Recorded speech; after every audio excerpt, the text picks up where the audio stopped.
Good morning students. आज हम लोग फंक्शन को आगे पढ़ेंगे। लास्ट क्लास में हम लोग फंक्शन में ग्राफ देख रहे थे।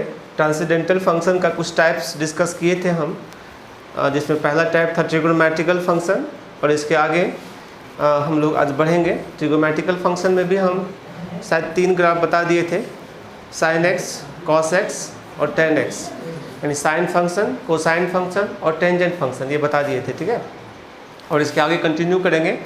देखो बेटा, ये ग्राफ का सेक्शन थोड़ा सा टाइम टेकिंग होता है, इसको थोड़ा आराम से पेशेंस के साथ पढ़ना है। ये चूँकि हम सिर्फ फंक्शन में काउंट नहीं कर सकते इस सिलेबस को, ये पूरे सिलेबस में काम आता है और फंक्शन से ज़्यादा काम आगे आता है इसका। ठीक है, फंक्शन में तो जो हम लोग सीख रहे हैं, लेकिन इसका जो यूज मेन होगा वो कैलकुलस में आगे होता है, अच्छा क्वेश्चंस को बनाने में। ठीक है, जितना भी आगे का पोर्शन है, कंटिन्यूटी, डिफरेंशिएबिलिटी या और भी चैप्टर्स, अगर ग्राफ जानते रहेंगे तो ये बहुत ज़्यादा इजी हो जाता है। ठीक है, तो आप आराम से समझ करके सारा चीज़ को पढ़ो।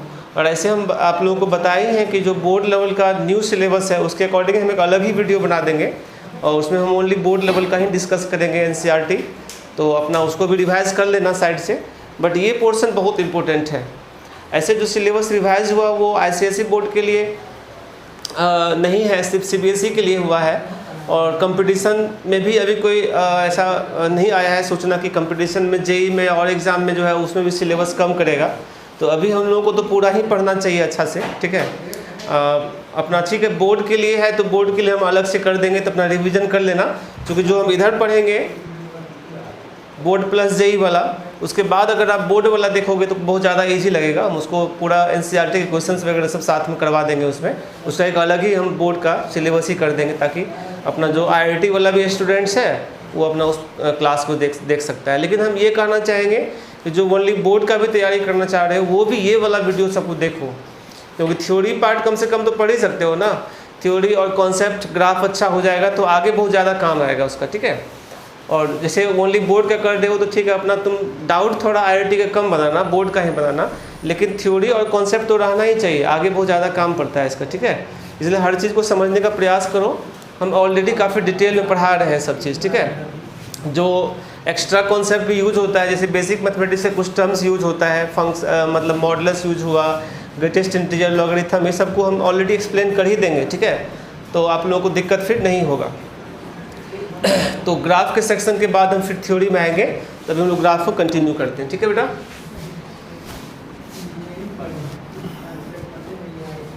तो आज हम ट्रिगोनोमेट्रिकल फंक्शन का 4th ग्राफ देख रहे हैं। ठीक है, fx equal to cot x, इसका पूरा नाम है कॉटेंजेंट फंक्शन। इसका डोमेन होता है all real number except n पाई, all real accept n pi, और इसका रेंज होता है all real number. All real का मतलब होता है -इन्फिनिटी टू +इन्फिनिटी। जहाँ भी n दिखेगा स्मॉल n, तो उसका मतलब इंटीजर होता है बेटा। ठीक है, समझना है सही से। मतलब n पाई पर ना साइन 0 होता है, तो कॉट का वैल्यू कॉस बाय साइन होता है। तो जहाँ नीचे का 0 क्वांटिटी होता है वो क्या अनडिफाइंड होता है ना, इसलिए n पाई पर अनडिफाइंड होगा। ऐसे में इसका डायग्राम बता देते हैं।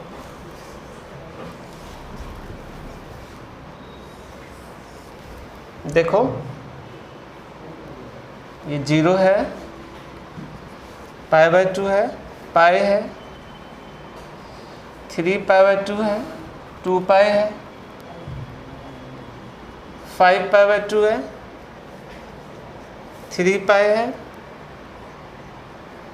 7π/2 है, एंड सो ऑन। ठीक है, क्लॉकवाइज में चलेंगे तो क्या देगा ये -π/2, ये हो गया -π, ये हो गया -3π/2, ये हो गया -2π, एंड सो ऑन। ठीक है, अब देखो जो कॉट का वैल्यू होता है वो क्या सब होता है, इसको हम लोग समझते हैं। कॉट का वैल्यू 0+ पे इन्फिनिटी होता है और इधर -इन्फिनिटी होता है।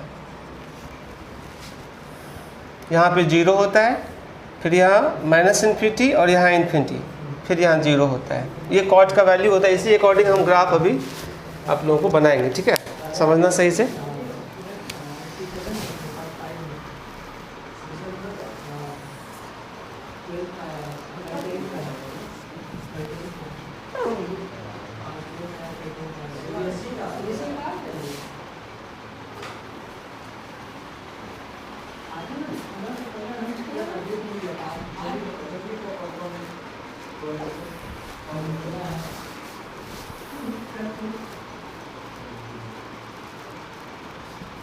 π/2 पाई 3π/2 2 पाई एंड सो ऑन 5π/2 आगे होगा, लिख देते हैं 5π/2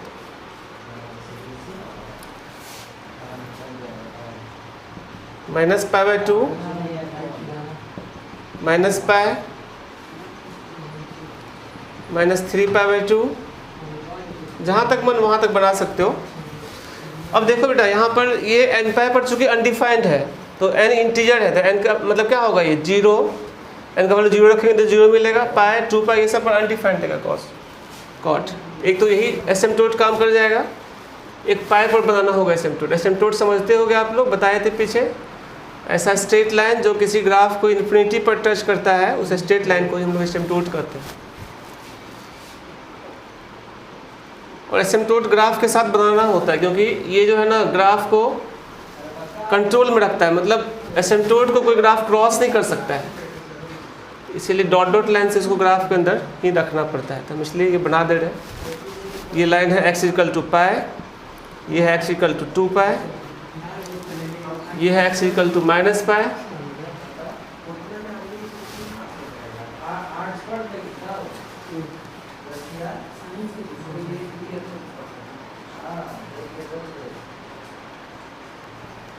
ये है x इक्वल टू माइनस 2 पाई।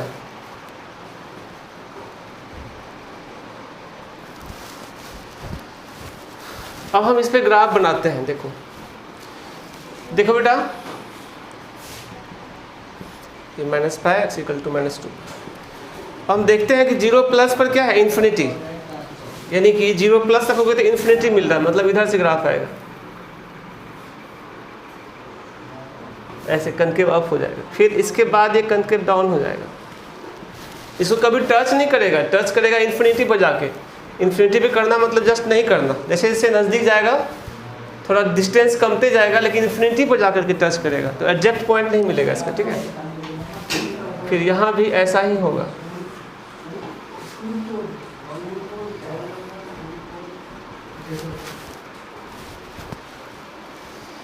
फिर यहाँ भी होगा,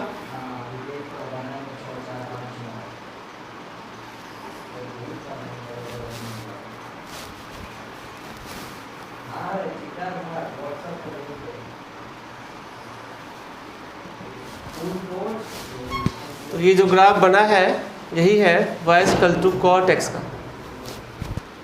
यहाँ पर एक दो पॉइंट है, इसको समझना। x equal to n pi r, बहुत सारा है लाइन इसमें, n का वैल्यू रखते जाएंगे 0 1 2 3 4, तो बहुत सारा लाइन मिलेगा।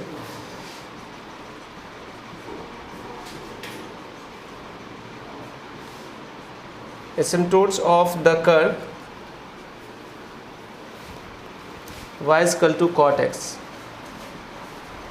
दूसरा बात, जो कॉट x का ग्राफ है वो डिक्रीजिंग होता है, it is a decreasing function.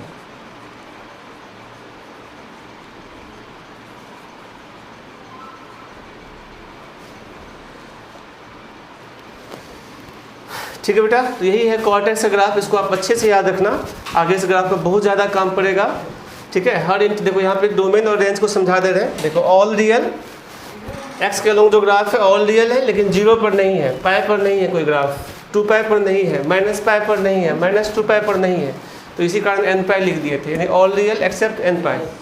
और y के अलोंग देखोगे तो ऑल रियल मिलेगा, माइनस इन्फिनिटी से प्लस इन्फिनिटी, इसलिए इसका रेंज था minus infinity two plus infinity. तो यही है कॉट x का ग्राफ, इसको आप लोग नोट करो, इसके आगे हम देखते हैं। अब आगे बढ़ेंगे और 5 नंबर डिस्कस करेंगे।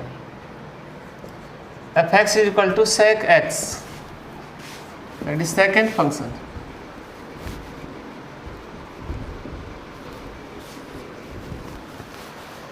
इसका डोमेन 10 के जैसा होगा, all real number accept 2n + 1 π/2, क्योंकि sec का वैल्यू 1/cos होता है और 10 का वैल्यू sin/cos होता है। जहाँ जहाँ cos 0 होगा वहाँ पर 10 भी अनडिफाइंड होगा और sec भी सेम पॉइंट पर अनडिफाइंड होगा, इसलिए sec और 10 का डोमेन सेम होता है। और इसका जो रेंज होगा ऑल रियल एक्सेप्ट -1 से +1 ओपन ब्रैकेट, या इसको दूसरा मेथड से ऐसे लिख सकते हो -∞ to -1 open close bracket union 1 to ∞ closed open bracket, ठीक है। यानी कि हम ये कह सकते हैं कि sec x is less than equal to -1 और sec x इज ग्रेटर और इक्वल टू +1, या हम ये भी कह सकते हैं sec x का जो मॉड है वो ग्रेटर देन इक्वल टू 1 है, ठीक है। तो ये इसका डोमेन हो गया और ये इसका रेंज हो गया sec x का। ऐसे पहले भी बताए थे, ये सब बात आप लोग याद रखना सही से, ये सब फंडामेंटल कॉन्सेप्ट है।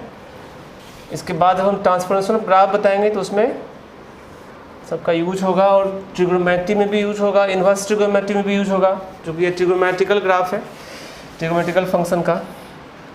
तो हम इसका कुछ डाटा बता दे रहे हैं कैसे कैसे कहाँ वो 1 या इन्फिनिटी सब होता है। 0 है, π/2 है, पाई है, 3 π/2 है, 2 पाई है,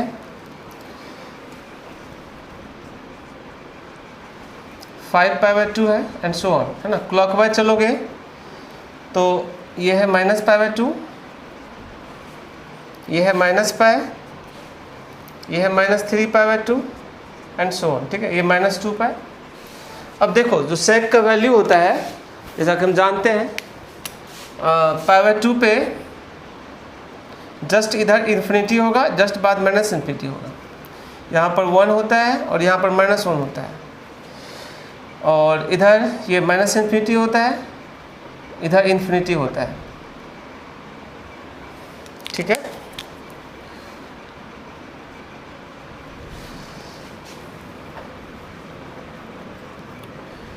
ये डायग्राम सब में एक ही जैसा है, इसीलिए आप लोग समझ सकते हो खुद से भी, ठीक है।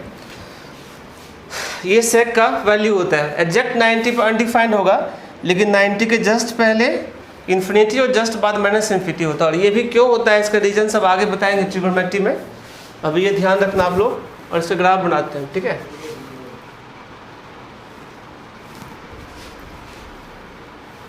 देखो फंक्शन पूरे कैलकुलस का बेस है, ये जितना अच्छा आपका होगा समझो कैलकुलस उतना ही अच्छा बनेगा आगे, ठीक है।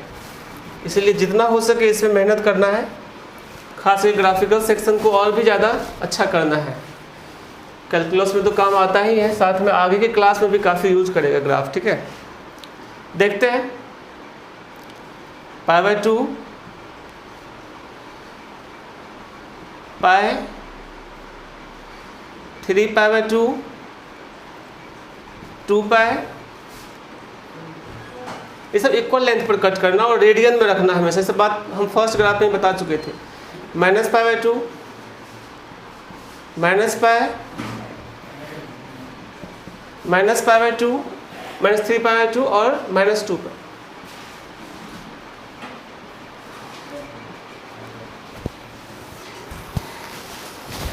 तो देखो बेटा अनडिफाइंड यहाँ भी है π/2 पे, एक एसिम्प्टोट बना दो, ठीक है।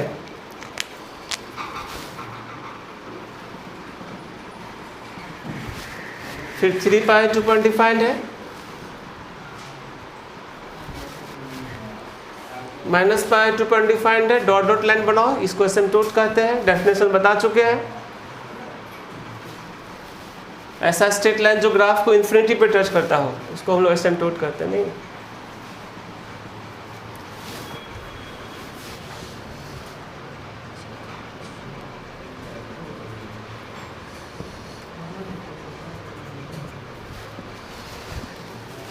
तो अब हम sec x का ग्राफ बनाते हैं। चाहो तो आप cos का भी ग्राफ बना सकते हो, उसको उल्टा देंगे, ठीक है। देखो π/2 इतना है, ये बात हम आप लोगों को समझाए थे फर्स्ट ग्राफ में।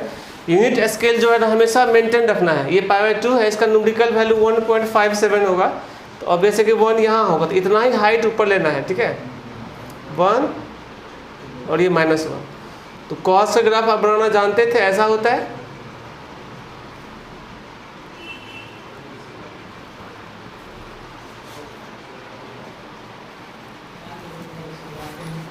अब इसी ग्राफ को उल्टा दोगे तो सेक हो जाएगा, ठीक है। मतलब सेक का ग्राफ 0 पे 1 होगा और इसके इधर ऐसे होगा। ग्राफ हमारा ये है बेसिकली, ठीक है।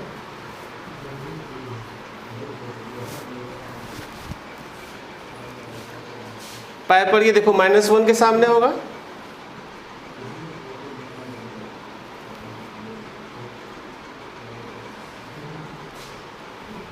फिर 2 पाई पर ये 1 होगा, आगे 5 पाई 2 रहता था, ऐसे घुमाते हैं हम, ठीक है। फिर इस पर -1 होगा,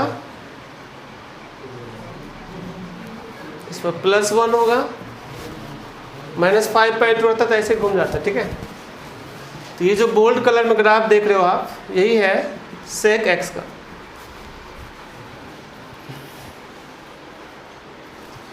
तो इसमें देखो बेटा, जो इसका डोमेन है ऑल रियल में से देखो π/2 नहीं है, 3π/2 नहीं है, -π/2 नहीं है, -3π/2 नहीं है, आगे 5π/2 नहीं रहेगा। That is odd multiple of π/2।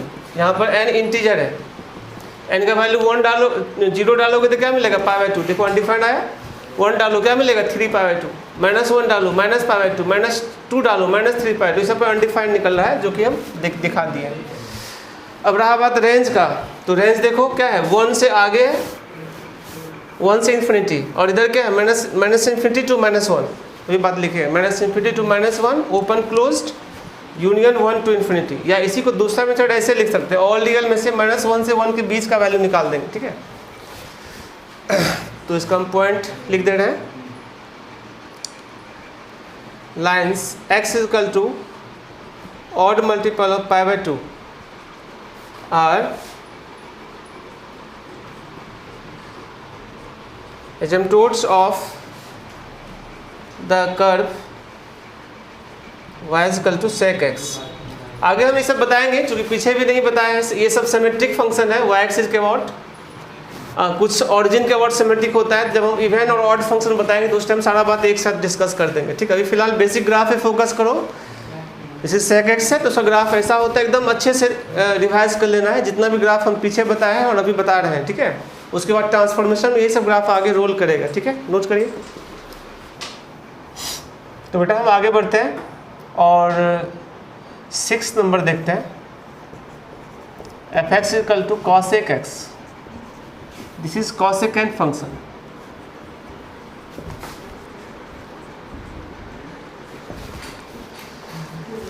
इसका डोमेन कॉट के जैसा होगा, all real number except n pi, और इसका भी रेंज सेक के जैसा होगा, ऑल रियल एक्सेप्ट -1 to +1, या फिर ऐसे लिख सकते हैं -∞ to -1 open close bracket union 1 to infinity closed open bracket, ठीक है।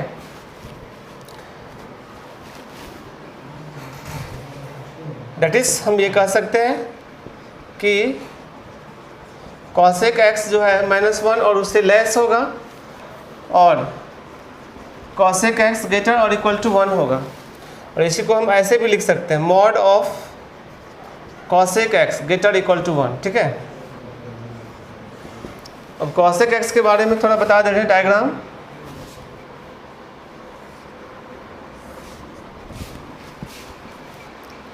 कहाँ पर क्या होता है, 0 π/2 पाई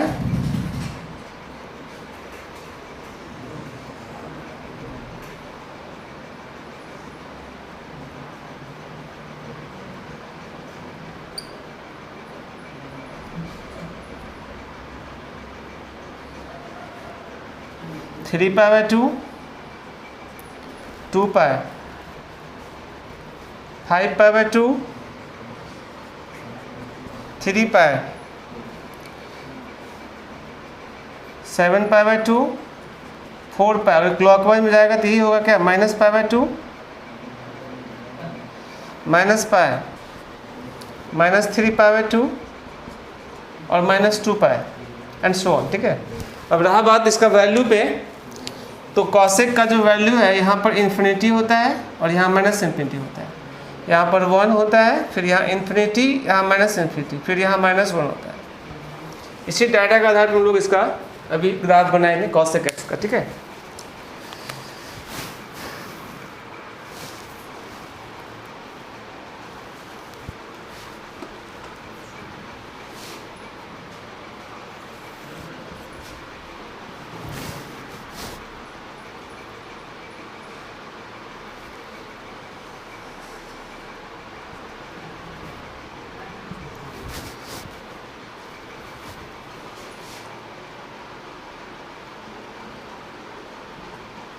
π/2 पाई 3π/2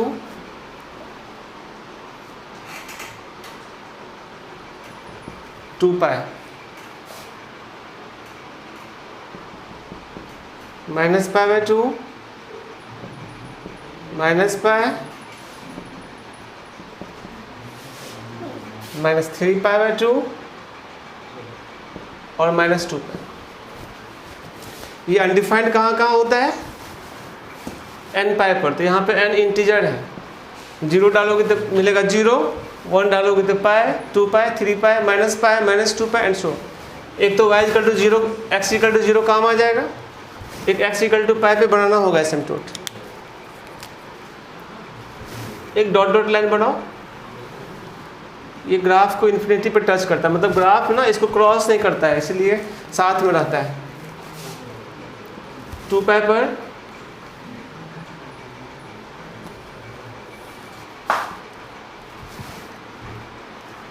-π पर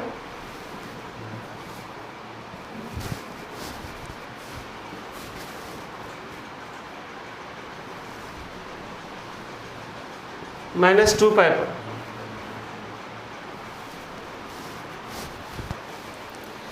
अब देखो, हम चाहे तो साइन का भी ग्राफ बना सकते हैं, उसी को रेसिप्रोकल कर दे। अभी भी ध्यान रखना π/2 है, इसका न्यूमेरिकल वैल्यू 1.57 होगा, तो 1 इससे छोटा होगा, तो इतना ही हाइट रखना ऊपर, इधर -1। ग्राफ को अच्छे से बनाना है, ठीक है, समझ करके। देखो साइन का ग्राफ ऐसा होगा,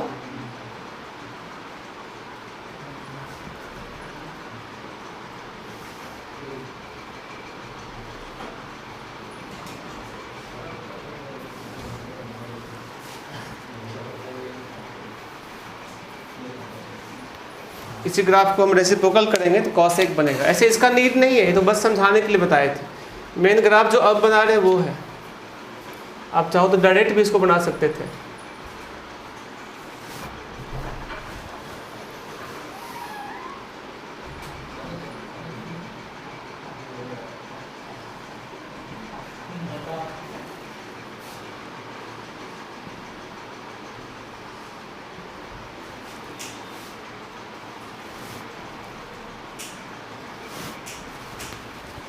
ये जो ग्राफ दिख रहा है आपका, यही है y = cosec x का ग्राफ, ठीक है। ये ऑरिजिन के अबाउट सिमेट्रिक है, एसिम्पटोट्स हम सब में लिख रहे थे, इसमें भी लिख दे रहे हैं। Lines x = odd multiple of π/2। अब लाइंस क्यों लिखें? क्योंकि यहाँ पे n का वैल्यू तो वेरी करेगा ना, 0, 1, 2, 3 रखोगे तो अलग अलग बहुत सारा लाइंस बनेगा। आर एसिम्पटोट्स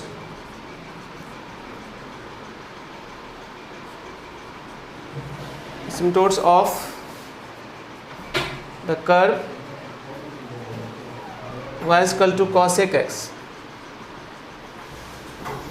तो ये ज्योमेट्रिकल फंक्शन था जिसमें हम लोग 6 फंक्शन डिस्कस किए, sine, cos, tan, cot, sec and cosec, ठीक है।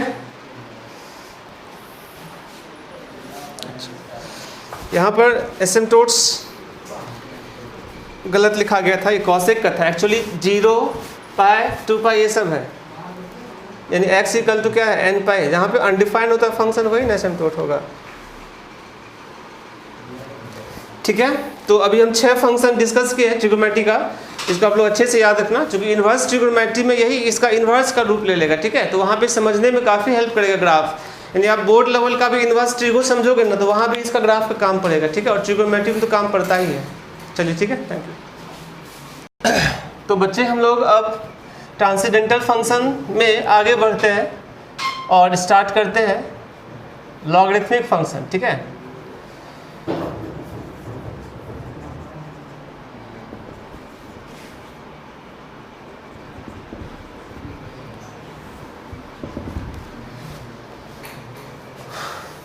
लॉगरिथमिक फंक्शन ये बहुत ही इम्पोर्टेंट है।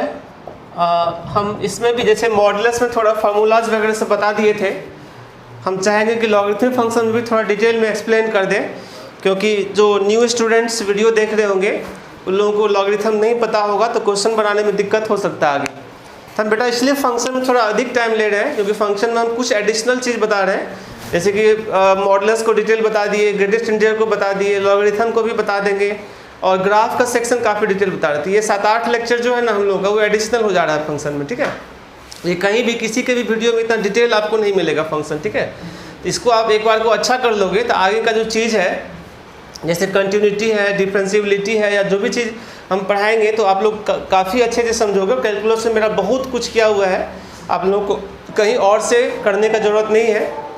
अगर आप मेरा सारा क्लास कर लोगे कैलकुलस में तो फिर आप लोगों को काफ़ी इजी लगेगा, मतलब आप 100% क्वेश्चन सॉल्व कर सकते हो, और बहुत सारा ट्रिक्स भी आपके पास होगा क्वेश्चन को फास्ट बनाने का। ठीक है, तो आप पेशेंस के साथ रेगुलर वीडियो देखो और रेगुलर नोट कंप्लीट करो, है ना। क्योंकि वीडियो अगर रेगुलर आ रहा है तो आप अगर पेंडिंग डालते जाओगे तो फिर बाद में लोड बहुत ज़्यादा बढ़ जाएगा। ठीक है, तो बेटा हम चलते आगे और लॉगरिथमिक फंक्शन को थोड़ा डिटेल बता दे रहे हैं। ठीक है, f(x)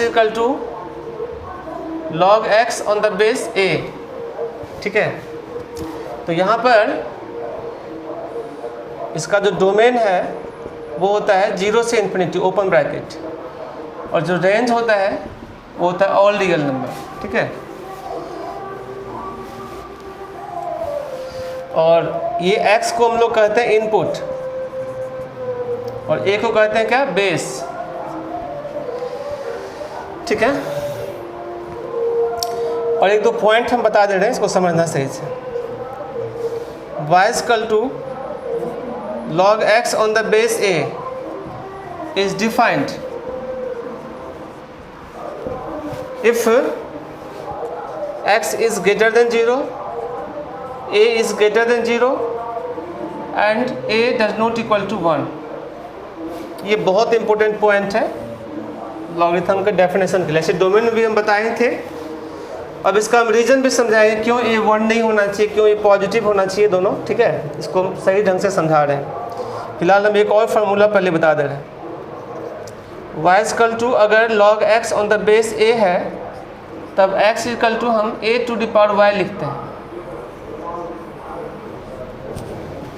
यानी log को अगर एक्सपोनेंशियल में कन्वर्ट करना है तो log का जो इनपुट है = log का बेस ⁴ log का वैल्यू। ठीक है, या हम इसको लैंग्वेज में भी लिख दे रहे हैं, that is input = base ⁴ value.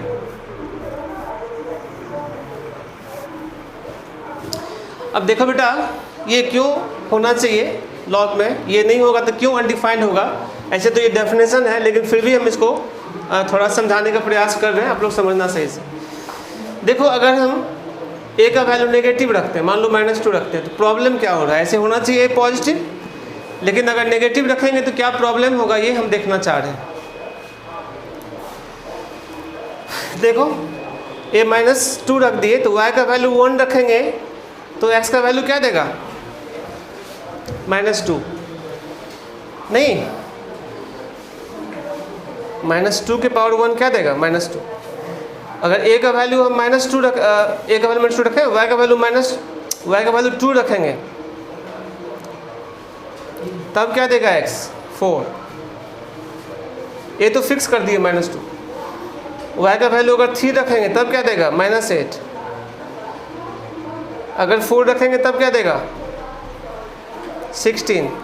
तो प्रॉब्लम क्या आ रहा है कि कभी पॉजिटिव नहीं, हम लोग y बढ़ाते जा रहे हैं 1 2 3 4, लेकिन जो आउटपुट है जो x का वैल्यू है वो कभी -2 कभी माइनस कभी प्लस। इसे -2 4 -8, -2 छोटा है 4 बड़ा हो गया, फिर -8 छोटा हो गया, फिर 16 बड़ा हो गया, अगला -32 और छोटा हो जाएगा।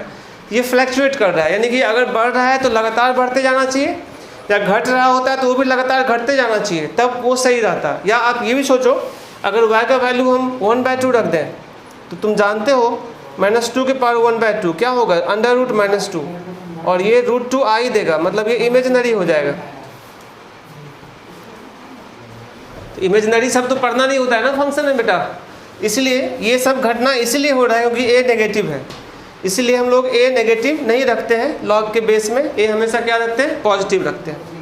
अब हम चलते हैं कि a का वैल्यू 1 रखने पे क्या प्रॉब्लम आ सकता है। अगर हम लॉग का बेस 1 कर देते हैं एग्जैक्टली, तो देखो क्या प्रॉब्लम होगा। y का वैल्यू 1 रखो तब भी x1, y का वैल्यू 2 रखो तब भी x1, y का वैल्यू 3 रखो तब भी x1, यानी y कुछ भी रखो तो x क्या होगा, 1। इसमें घटना क्या हो रहा है, a का वैल्यू 1 और s का वैल्यू भी 1, a का वैल्यू 1 और x का वैल्यू भी 1, लेकिन y का वैल्यू कुछ भी हो रहा है, जबकि आप जान रहे हो कि y का जो वैल्यू है वो a और x पे ही डिपेंड करेगा। लॉग का इनपुट और बेस अगर चेंज करेगा जब तो y चेंज करेगा, लेकिन a 1 रख देने से क्या प्रॉब्लम हो रहा है कि इनपुट और बेस दोनों 1 हो जा रहा है, लेकिन y अपने मन से चेंज कर जा रहा है। क्या ऐसा संभव है? एकदम संभव नहीं है, इसीलिए हम लोग a का वैल्यू 1 नहीं रख सकते हैं, ठीक है। अब x तो पॉजिटिव होगा, ये तो जेन्युइन बात है। देखो y कुछ भी रखो, मान लो y -2 रखते हैं और a का वैल्यू 2 रखते हैं, a का वैल्यू 2 रख के y -2 रखते हैं तो क्या देगा, 1/4, ठीक है। a का वैल्यू 2 रख के y मान लो रखते हैं -3, क्या देगा, 1/8, यानी ये पॉजिटिव देगा x हमेशा, ठीक है। तो x तो हमेशा पॉजिटिव होगा ही। तो खैर आप याद रखो अच्छे से, log x on the base से डिफाइन तभी होगा जब x पॉजिटिव, a पॉजिटिव और a एग्जैक्टली 1 नहीं होना चाहिए, ठीक है। और कुछ प्रॉपर्टी हम डिस्कस कर दे रहे हैं, सम रिजल्ट्स। ऐसे आपको प्रूफ के साथ अगर पढ़ना है रिजल्ट को तो आप बेसिक मैथमेटिक्स से क्लास देख ही रहे हो, उसमें आप लोग डिटेल पढ़ लेना। अभी हम बस फार्मूला बताएंगे। log 1 on the base a is equal to 0। अब जहाँ भी बेस लिखेंगे तो ये अंडरस्टूड है कि बेस पॉजिटिव और नॉट इक्वल टू 1 तो होना ही चाहिए, ठीक है, सब जगह मेंशन नहीं करेंगे। log a on the base a ये 1 हो जाएगा। इनपुट और बेस अगर दोनों सेम होगा तो वैल्यू क्या होगा, 1। जैसे log 3 ऑन द बेस 3 का वैल्यू क्या हो जाएगा, 1, ठीक है। और इस सबको आप प्रूफ भी बहुत इजीली कर सकते हो। 1 का वैल्यू क्या होगा, जैसे इनपुट इक्वल टू बेस की पावर वैल्यू, तो 1 इक्वल टू क्या, a to the power 0, a to the power 0 भी क्या होता है, 1, तो इक्वल हो गया। a equal to a to the power 1 और a टू द पावर 1 भी क्या होता है, a। मतलब आप ऐसे प्रूफ कर, जैसे मान लो अगर हिंट करना चाहें तो ऐसे करेंगे। log a on the base a को हम मान लेते हैं x, तो a इक्वल टू क्या होगा, a to the power x, और a को हम a टू द पावर 1 लिख सकते हैं ना बेटा। इसका मतलब है कि x इक्वल टू क्या हो गया, 1। इसी कारण log a on the base a का वैल्यू 1 हो गया, ठीक है। बाकी याद रखना है सही से। थर्ड नंबर देखते हैं, log a into b on the base m, log a on the base m plus log b on the base m। Into वाला चीज जो है ना वो प्लस में कन्वर्ट हो जाता है। फोर्थ नंबर,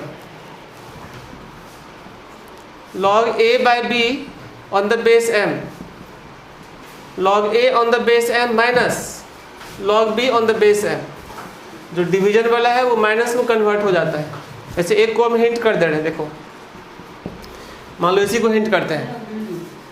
आप ऐसा करो, log a on the base m को x मान लो, a इक्वल टू क्या हो गया, m to the power x। log b on the base m को y मान लो, b इक्वल टू क्या हो गया, m to the power y। और अब a बाय b निकालो, ये हो गया m to the power x upon m to the power y, और ये क्या देगा, m to the power x minus y। और फिर से log में कन्वर्ट करो तो ये इनपुट हो जाएगा, ठीक है, ये बेस हो जाएगा और ये वैल्यू हो जाएगा। तो log a by b on the base m is equal to x minus y, और x और y का वैल्यू वापस से रिप्लेस कर दो। log a on the base m minus log b on the base m, ठीक है, यही रिजल्ट था। अगर आप प्लस वाला को प्रूफ करते तो यहाँ पे क्या लिखते, a इंटू बी, तो m to the power x into m to the power y, तो m to the power x plus y होता है, और फिर सेम तरीका से डिराइव कर सकते थे, ठीक है, नोट करो। तो बेटा हम लोग कुछ फार्मूला को और कंटिन्यू करते हैं। अगर बहुत सारा भी इंटू रहेगा log a1 into a2 into a3 up to an on the base m, तो सारा जो है ना प्लस में कन्वर्ट हो जाएगा। ठीक है, इधर लिखते हैं log a1 plus log a2, base सब में बेस सेम रहेगा, plus log a3 up to log an base m।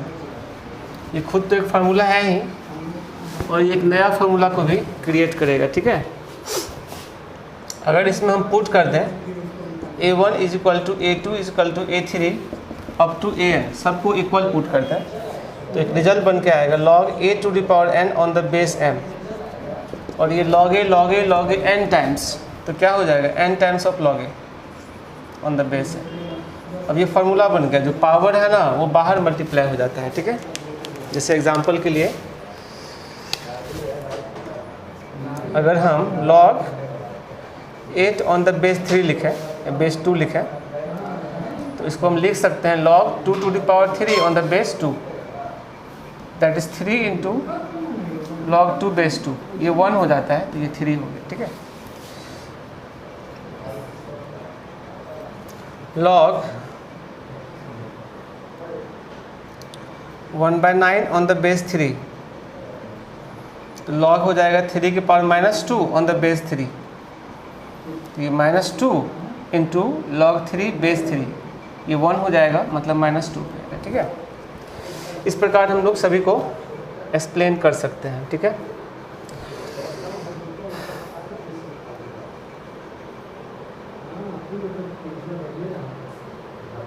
log 12 on the base 2, तो इसको हम लोग लिख सकते हैं log 4 into 3 on the base 2, इसको और ब्रेक करोगे log 4 base 2 plus log 3 base 2, इसका वैल्यू क्या हो जाएगा 2 की पावर 2, यानी इसका वैल्यू 2 हो जाएगा, 2 प्लस log 3 बेस 2।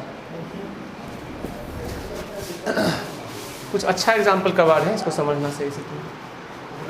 जैसे अगर हम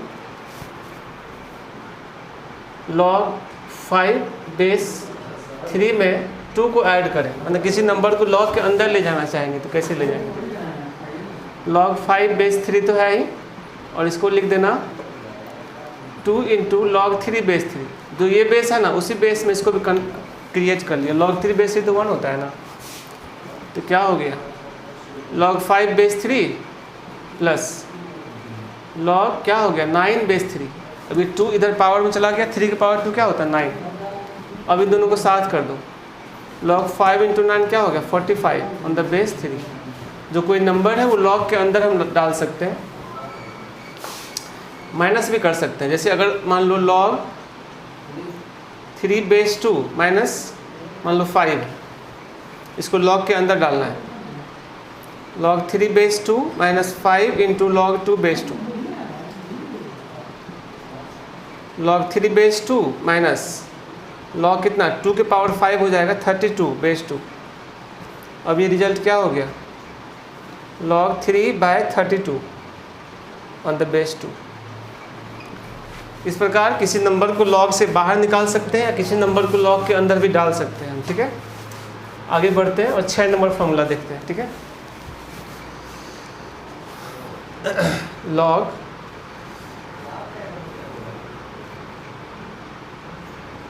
देखो log a on the base e को ना हम लोग ln लिखते हैं, ln a। ठीक है, और अगर log a on the base 10 रहेगा, इसको हम लोग log a भी लिखते हैं। ठीक है, बट ये बेसिक के लिए सिर्फ, या log टेबल के लिए, मतलब जिस log में अगर बेस नहीं दिखेगा, जैसे केमिस्ट्री के बुक वगैरह से अक्सर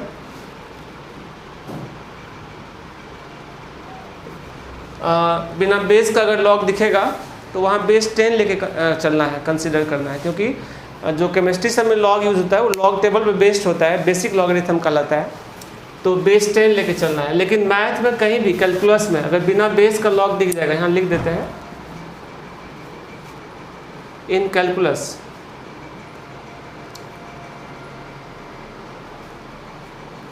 या हम ये कर सकते हैं हायर ब्रांच ऑफ मैथमेटिक्स, ठीक है।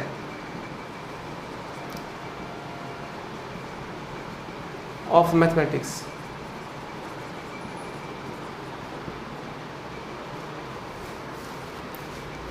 ठीक है। अगर हम बिना बेस का लॉग देख लेंगे, log a on the base e, या सिर्फ लॉग ए या ln ए, तीनों सेम बात देगा, ठीक है।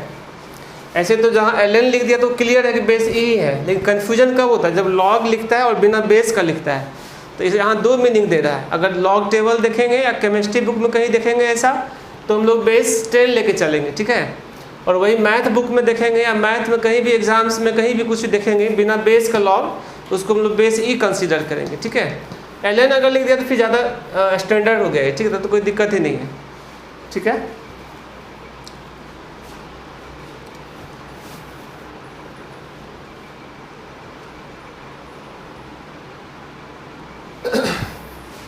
आगे बढ़ते हैं हम लोग और 7 नंबर फार्मूला देखते हैं। log a on the base b is equal to log a on the base m upon log b on the base m। Same base पे ऊपर नीचे डिवाइड कर सकते हैं, कुछ भी लिख सकते हैं same, log a by log b भी लिख सकते हैं, ठीक है। अब बेस जो भी होगा सेम होगा दोनों। जैसे एग्जाम्पल,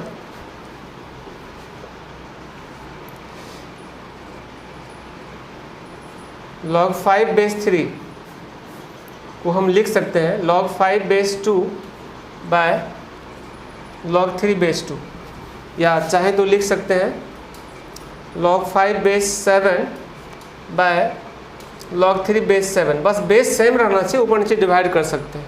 और ये कैसे होता है हम इसको थोड़ा डिराइव भी कर दे रहे हैं, ठीक है, नोट करो।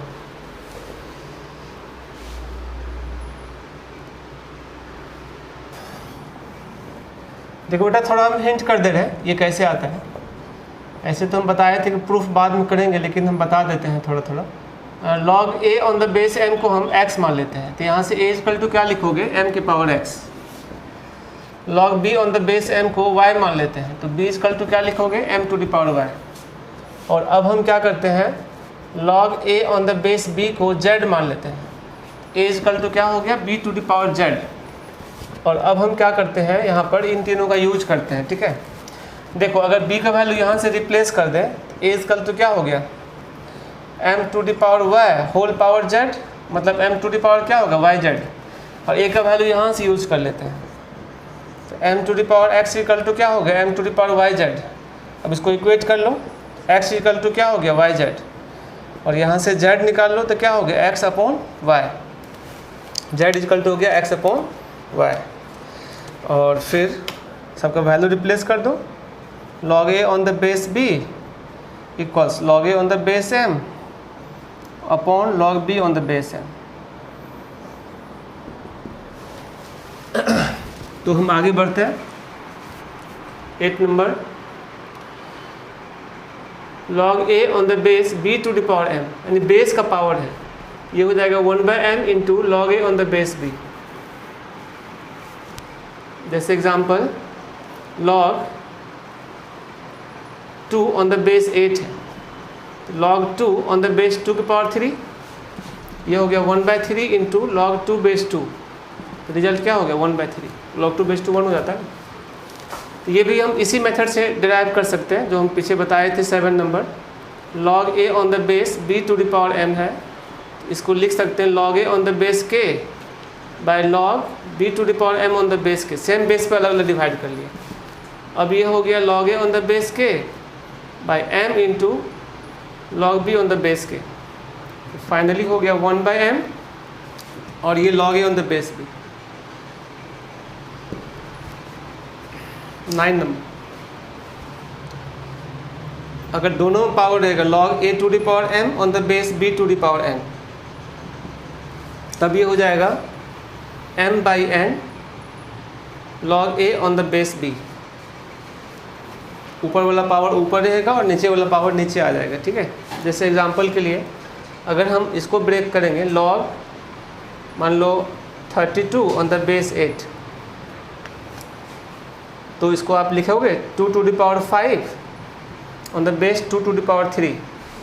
तो आप क्या लिखोगे 5/3 इंटू log 2 बेस 2 और ये क्या होता है 1, फाइनली क्या हो गया 5/3, ये इसका आंसर हो गया। ठीक है, प्रूफ के लिए सेम तरीका यूज करना। 10 number, log a on the base b into log b on the base c into log d c on the base d, सबको ब्रेक करोगे तो ये b से कट जाएगा, c से कट जाएगा, तो फाइनल रिजल्ट हो जाएगा log a on the base d। कैसे हो जाएगा देखो, सबको अलग अलग डिवाइड कर लो। जो LHS है ये हो गया log a by log b, पिछला फॉर्मूला से बेस सेम रखना है, log b by log c, log c by log d। देखो log b कट गया, log c कट गया, फाइनली क्या हो गया log a by log d। इसको क्या लिखेंगे log a on the base d ना। जैसे एग्जांपल के लिए देखो, अगर हम log 25 on the base 7 into log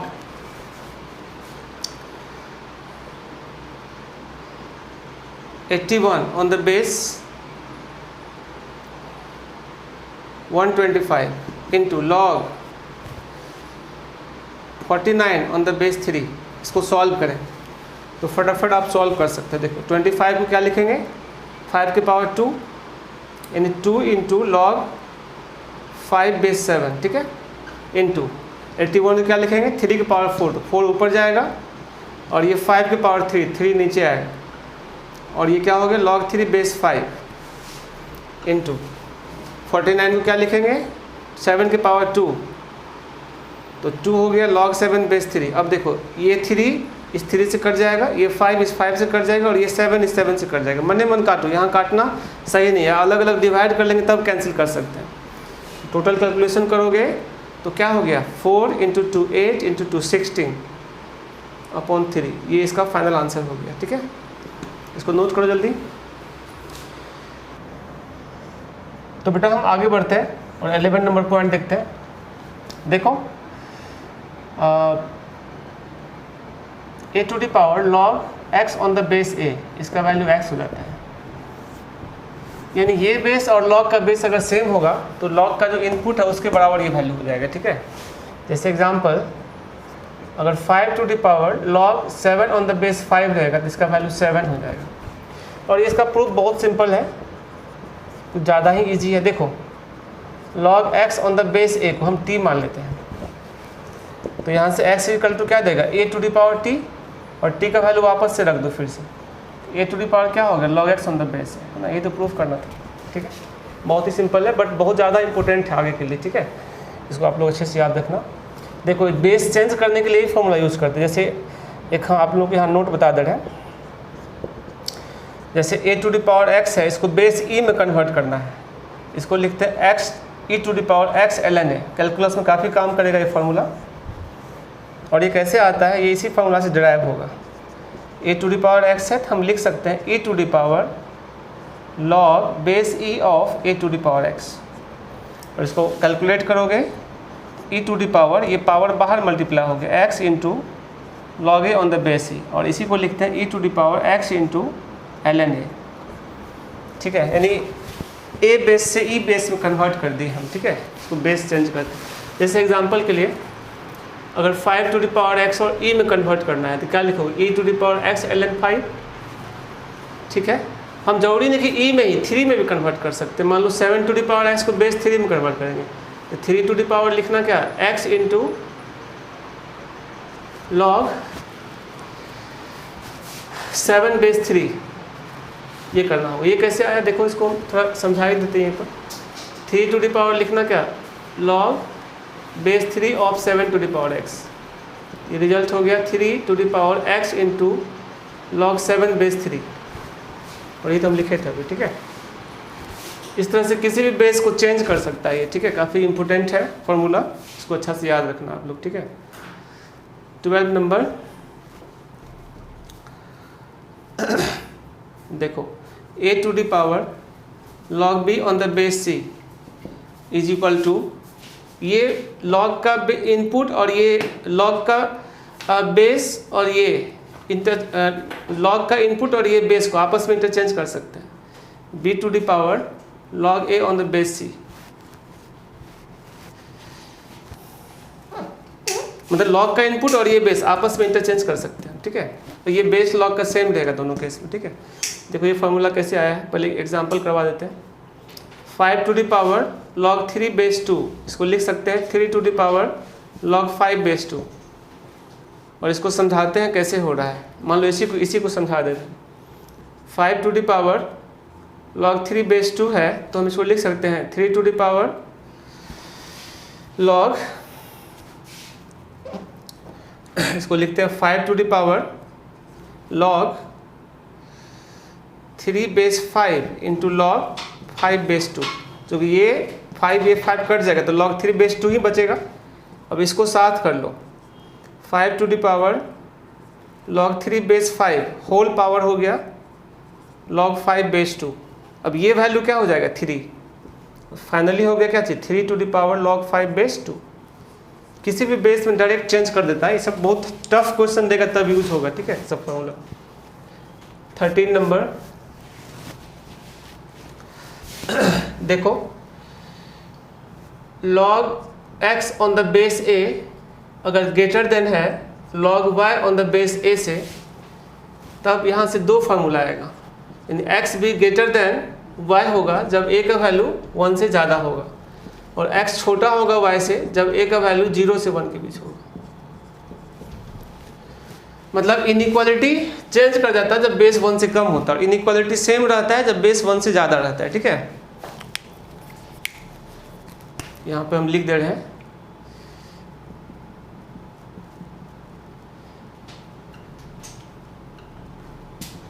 inequality change, ये कब होगा जब बेस का वैल्यू 1 मतलब क्या 1 से कम होगा, 0 से 1 के बीच होगा। और इनइक्वालिटी डज नॉट चेंज जब बेस का वैल्यू 1 से ज़्यादा है ना, चाहे किसी भी तरह का इनइक्वालिटी रहेगा। जैसे एग्जांपल के लिए अगर log x on the base a less than equal to है log y on the base a, यह हम एग्जांपल ही करवा देते हैं। log x on the base 2 या x minus 2 on the base 2 is greater than log 5 on the base 2 है, तो यहाँ पर हम x माइनस 2 को ग्रेटर देन 5 लिखेंगे, यानी x इज ग्रेटर देन 7 आ जाएगा। नहीं, लेकिन वही अगर रहेगा log x minus 2 on the base 1/3 is greater than log 7 base 1/3, तो ये बेस 1/3 होने के कारण क्या होगा x minus 2 is less then 7 हो, इनइक्वालिटी चेंज कर देगा। अगर यहाँ इक्वलिटी देंगे तो इक्वलिटी यहाँ भी आ जाएगा, ठीक है, इससे कोई प्रॉब्लम नहीं है। तो क्या हो जाएगा x is less than equal to 9, ठीक है। लेकिन यहाँ पर एक और चीज़ डिफाइन करना पड़ेगा कि जो log का इनपुट है वो पॉजिटिव होना चाहिए। x minus 2 is also greater than 0, तो फाइनली हो गया x का वैल्यू